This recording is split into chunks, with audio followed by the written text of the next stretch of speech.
Fala pessoal, tudo bem? Mais uma vez, sejam muito bem-vindos ao canal, meu nome é Maicon. Tema do vídeo de hoje, legislação e ética no serviço público.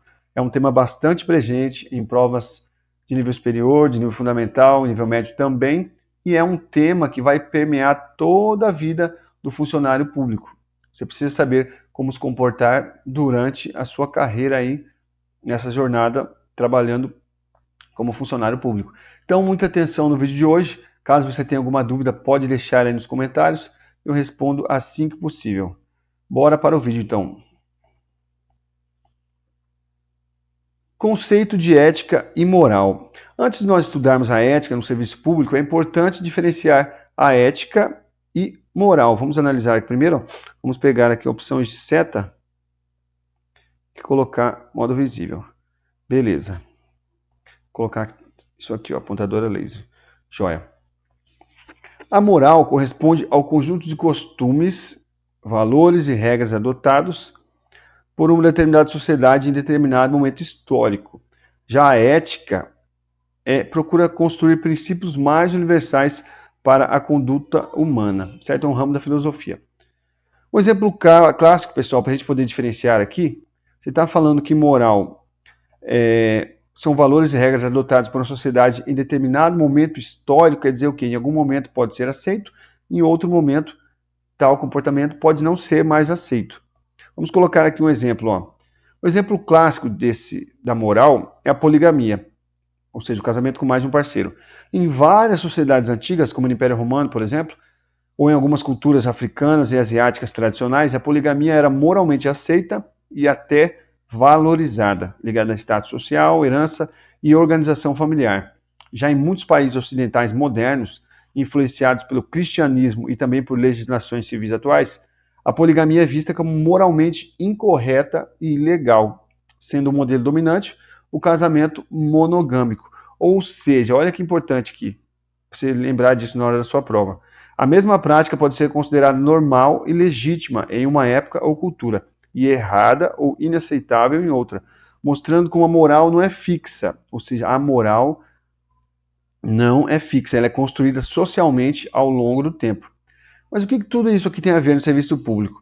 Ou seja, o serviço público não basta apenas cumprir regras, é necessário agir de forma ética, considerando os impactos das decisões para a coletividade. Ou seja, forma ética, que está falando que tem que agir de forma ética, é necessário refletir, teoricamente, sobre a moral. Será que aquela atitude, aquela ação será proveitosa, terá um resultado positivo no meio em que eu estou trabalhando?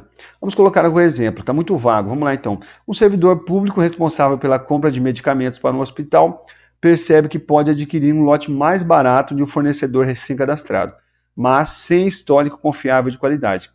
Embora a lei permita a compra se a documentação estiver regular, ele decide optar por um fornecedor já testado, mesmo com um custo um pouco maior, porque entende que um produto de baixa qualidade pode comprometer o atendimento dos pacientes.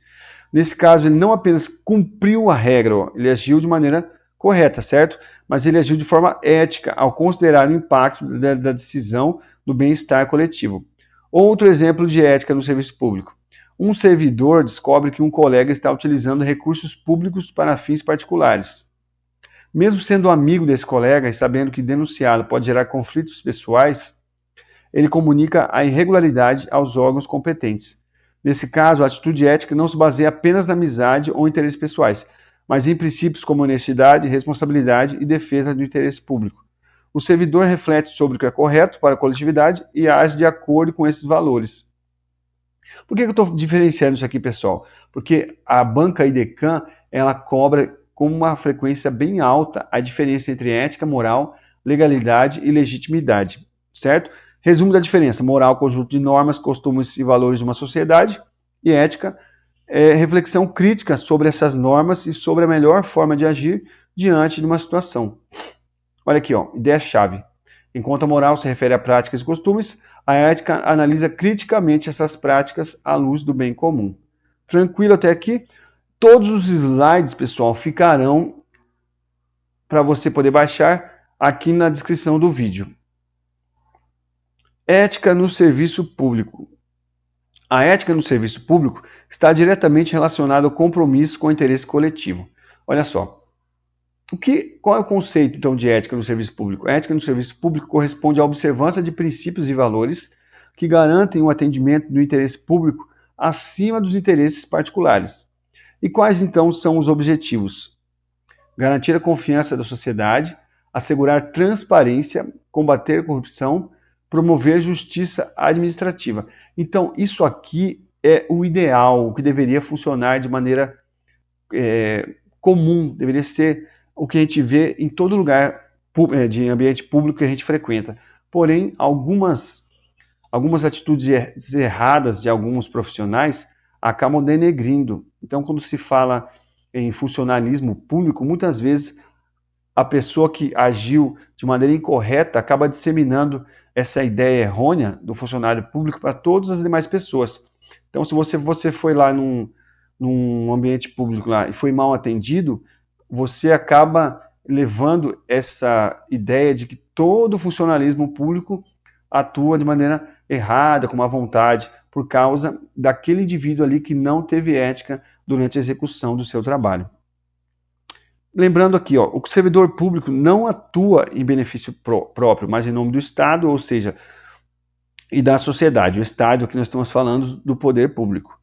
Por isso, espera-se que as suas decisões de quem? Ó? Do funcionário público, sejam pautadas pela honestidade, olha só aqui, ó, são os valores essenciais, imparcialidade, responsabilidade, respeito ao cidadão, integridade e probidade. Já já a gente vai falar sobre isso aqui, ó. Uma conduta pode até ser legal, ou seja, está andando de acordo com a legalidade, mas se contrariar valores éticos fundamentais, ela poderá comprometer a confiança da população na administração pública. Então, se você tiver que escolher entre agir o que é correto e o que é mais correto ainda, você tem que ter a atitude ética no momento e escolher aquilo que vai beneficiar e vai agir de maneira mais correta relacionada com o interesse coletivo. Olha aqui uma atenção aqui em relação à banca IDECAN. A banca costuma cobrar a aplicação prática dos valores éticos no cotidiano do servidor, em situações de conflito entre interesses.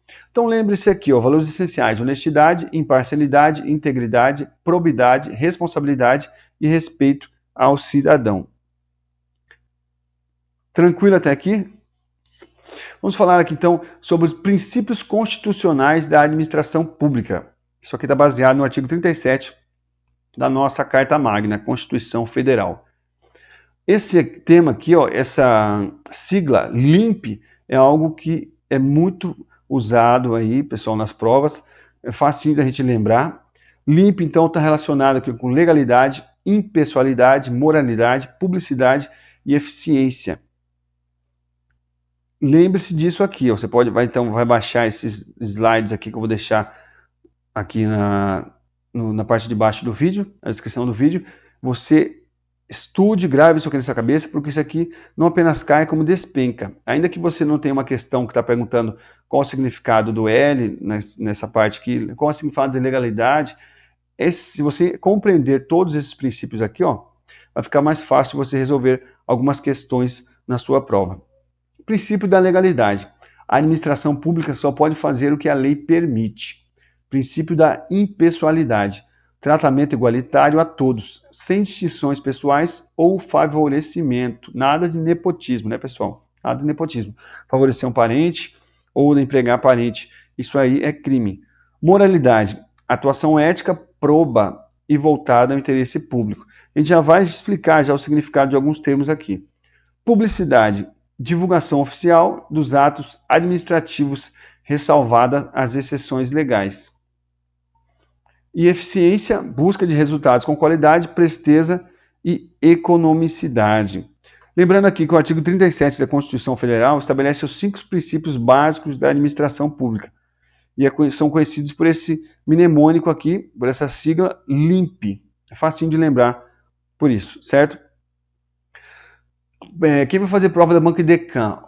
Atenção nisso aqui, ó. A banca costuma cobrar o conceito de cada um dos princípios, isso aqui você tem que saber, de cor, não tem jeito, e as aplicações práticas. e as situações de conflito entre os princípios. Lembrando que esses princípios aqui servem como fundamento para toda a atuação administrativa. Os princípios do artigo 37 não são mera recomendação, possuem força normativa e orientam toda a atuação da administração pública. A ideia-chave no uso desses princípios constitucionais aqui é essa aqui. Os princípios administrativos garantem que o poder público seja exercido em benefício de todos, com ética, transparência e responsabilidade. Agora nós vamos então falar sobre o princípio da moralidade administrativa. Temos que entender o seguinte, primeiramente, a atuação administrativa deve ser legal e moralmente legítima. E lembrar também que nem todo ato legal é necessariamente moral, ou seja, a contratação formalmente legal, mas destinada a beneficiar interesse particular.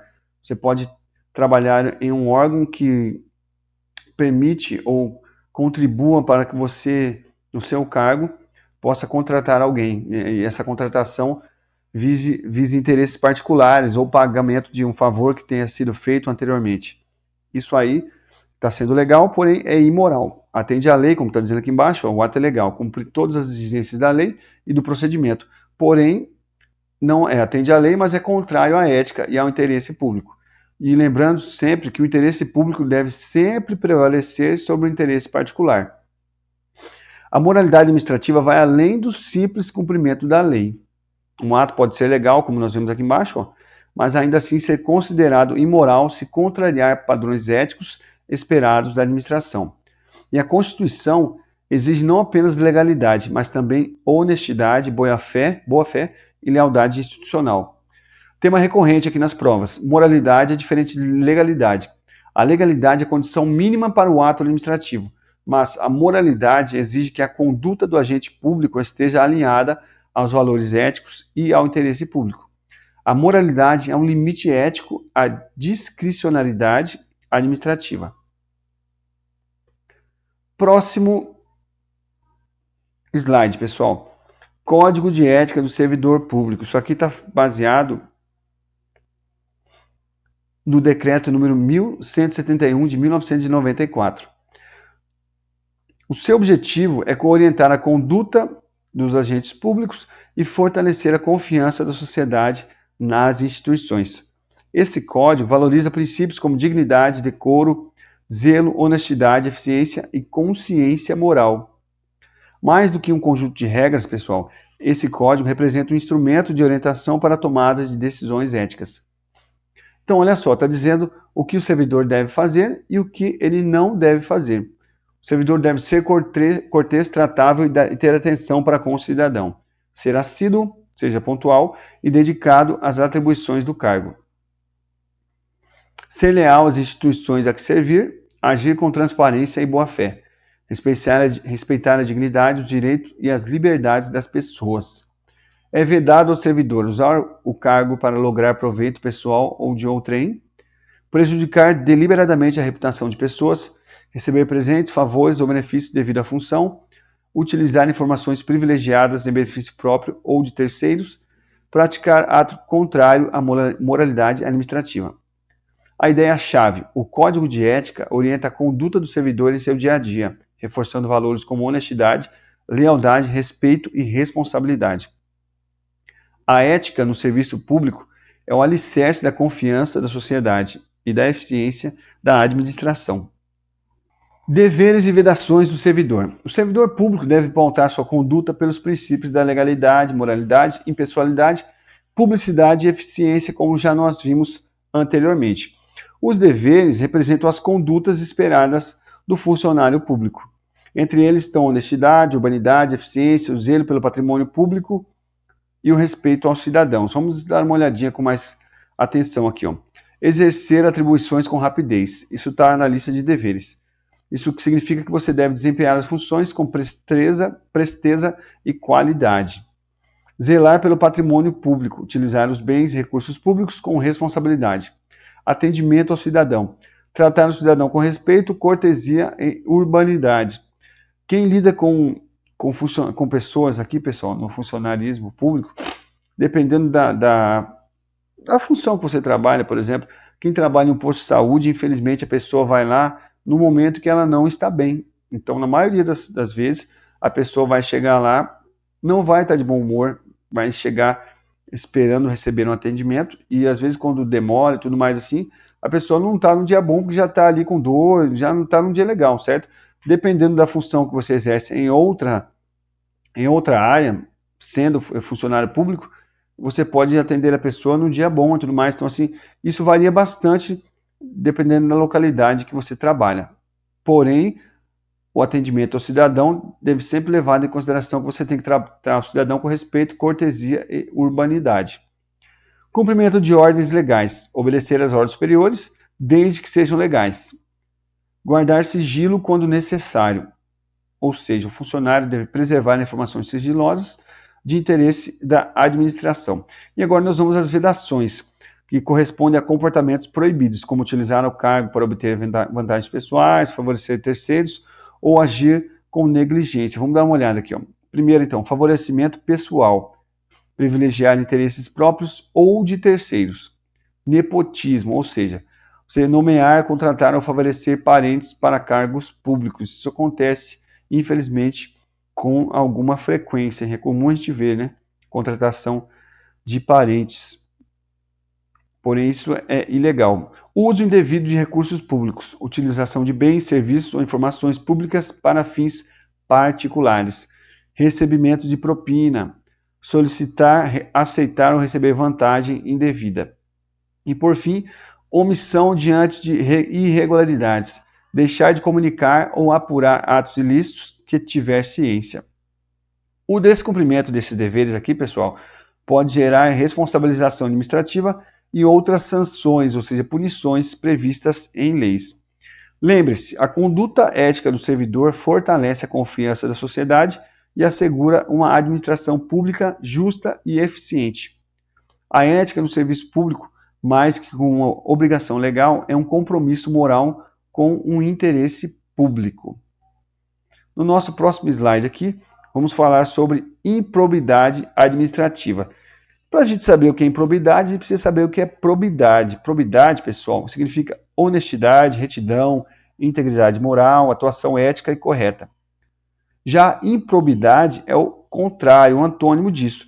Improbidade significa desonestidade, má-fé, falta de integridade, conduta contrária à ética. Então, improbidade administrativa é tudo isso que eu falei aqui. É ser administrativamente desonesto. Pesado, né, quando se ouve isso aqui.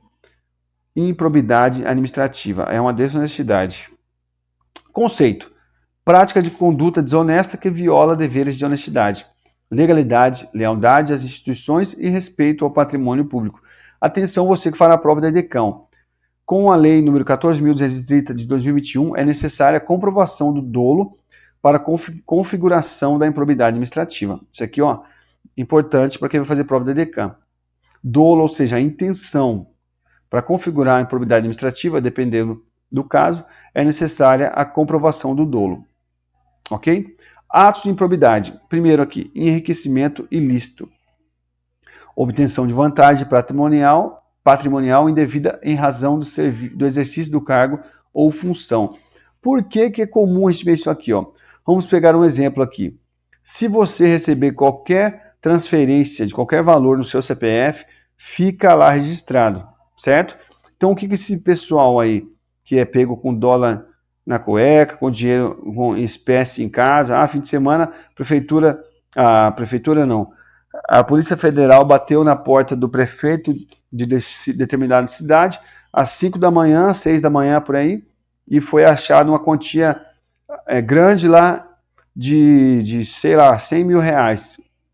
Ele recebe em espécie, porque isso não vai passar pelo CPF dele, não vai estar registrado em canto nenhum. Porém, isso aqui, ó, é um ato de improbidade, ou seja, desonestidade, enriquecimento ilícito. Não aparece no CPF dele, ele recebe dinheiro em espécie, fica guardado lá. Porém, o que está acontecendo aqui lá, pessoal? Obtenção de vantagem patrimonial indevida em razão do exercício do cargo ou função. Se o indivíduo está lá e ele é um funcionário público, vai ser enquadrado como aqui, ó, improbidade administrativa. prejuízo ao erário, ou seja, ele vai causar perda patrimonial, desvio, apropriação ou qualquer outra forma de lesão ao erário, ou seja, ao órgão público. Violação aos princípios da administração. Praticar atos que atentem contra os princípios da legalidade, impessoalidade, moralidade, publicidade e eficiência. Quais são as punições, as sanções possíveis? Ressarcimento integral do dano, perda dos bens ou valores acrescidos ilicitamente, perda da função pública, suspensão dos direitos políticos de 4 a 14 anos, multa civil de até 2 vezes o valor do dano. A improbidade administrativa não é qualquer irregularidade, exige dolo para a aplicação das sanções previstas em lei. Então, características principais. A tutela é do interesse público e do patrimônio público. A ação é de natureza civil, proposta pelo Ministério Público ou pessoa jurídica interessada. E as sanções são aplicadas pelo Poder Judiciário. Olha só, vamos lembrar então aqui, ó. Em concurso público, pessoal, especialmente os temas de ética, em tema de ética e administração pública, probidade administrativa é frequentemente associada aos princípios de honestidade, moralidade e integridade no exercício da função pública. Resumindo tudo isso aqui, pessoal, a finalidade dessa lei é proteger o patrimônio público e garantir a integridade da gestão do poder público, ou seja, da gestão estatal. Transparência e controle social. Transparência pública é um dos pilares da democracia. Transparência pública, então, é a divulgação de informações de interesse coletivo. Essa transparência garante que informações de interesse coletivo estejam disponíveis para a sociedade. A Lei de Acesso à Informação, a Lei nº 2.527 de 2011, fortaleceu esse direito ao permitir que qualquer cidadão solicite informações aos órgãos públicos. O controle social ocorre quando a própria sociedade participa da fiscalização da administração. Se ela sabe o que está sendo feito, o que está sendo realizado, é mais fácil, então, que ocorra esse controle social e que haja essa participação. Para que haja participação, é necessário transparência. E esse controle social pode acontecer por meio de ouvidorias, conselhos de políticas públicas, portais de transparência e também por denúncias aos órgãos de controle. Quanto maior a transparência, maior a capacidade de fiscalização pelos cidadãos. Transparência fortalece a democracia e possibilita o controle social das ações governamentais. Integridade e compliance no setor público. Esse termo aqui, pessoal, foi originalmente difundido no setor privado. Compliance vem do verbo em inglês to comply, que significa estar em conformidade. Esse termo passou a ser incorporado pela administração pública como ferramenta de governança. Essa integridade pública é um conjunto de mecanismos destinados a prevenir, detectar e corrigir práticas de corrupção, fraude e desvios éticos. Integridade significa também criar mecanismos capazes de prevenir, detectar e corrigir irregularidades antes que elas produzam danos. Quais são os objetivos? Fortalecer a confiança da sociedade, promover a cultura ética, prevenir conflitos de interesses, garantir a correta aplicação dos recursos públicos. E para que isso aconteça, nós temos instrumentos de integridade. São os códigos de conduta, programas de compliance, gestão de riscos, canais de denúncias, auditorias e controles internos. Todas essas medidas contribuem para aumentar a transparência, reduzir as irregularidades e fortalecer a confiança da sociedade nas instituições, ou seja, o fortalecimento da governança pública. Integridade e compliance são pilares de uma gestão pública ética, eficiente e responsável, que gera valor para o cidadão e fortalece as instituições. Pessoal, slide 10, responsabilização do agente público. Vamos lembrar o seguinte aqui, ó, o exercício da função pública exige não apenas direitos e prerrogativas, mas também responsabilidade pelos atos praticados em nome do Estado. Quando a gente conversa com pessoas que têm intenção de se tornar funcionário público, estão estudando para um concurso público, É comum a gente escutar que as pessoas buscam um bom salário, estabilidade no emprego, emenda de feriados e por aí vai. Mas eu lembro também daquela fala do tio Ben no Homem-Aranha: com grandes poderes vem grandes responsabilidades. E esse tema aqui, responsabilização do agente público, tem tudo a ver com isso. Eu sou um funcionário público, certo? Nós temos muitos direitos, como eu falei aí, estabilidade no emprego, um bom salário e tudo mais, por aí vai. Só que o agente público responde pelos atos praticados no exercício de suas atribuições quando causar danos à administração pública ou a terceiros. E nós temos então 3 esferas de responsabilização: administrativa, civil e penal. Na esfera administrativa, o agente público responde por violações de deveres funcionais, normalmente apurados por sindicância ou processo disciplinar. Já na esfera civil, surge a obrigação de reparar os danos causados. E na esfera penal, o agente público responde pela prática de crimes ou contravenções previstos em leis. É importante destacar que essas esferas são, em regra, independentes, só que elas podem ocorrer simultaneamente. Então, essa responsabilização funciona como instrumento de proteção do patrimônio público, senão o funcionário entra lá e faz o que quer, certo? Essa proteção fortalece a ética administrativa e preserva a confiança da sociedade nas instituições.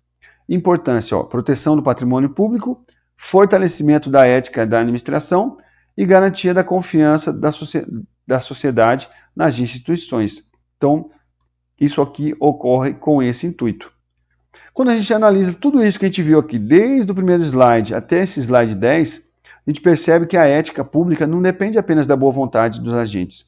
Ela é sustentada por princípios constitucionais, códigos de conduta, mecanismos de transparência, programas de integridade e sistemas de responsabilização. O objetivo final é assegurar que a administração pública atue sempre em favor do interesse coletivo e do fortalecimento da cidadania. Espero que essa aula tenha sido útil para você. Bons estudos e até a próxima.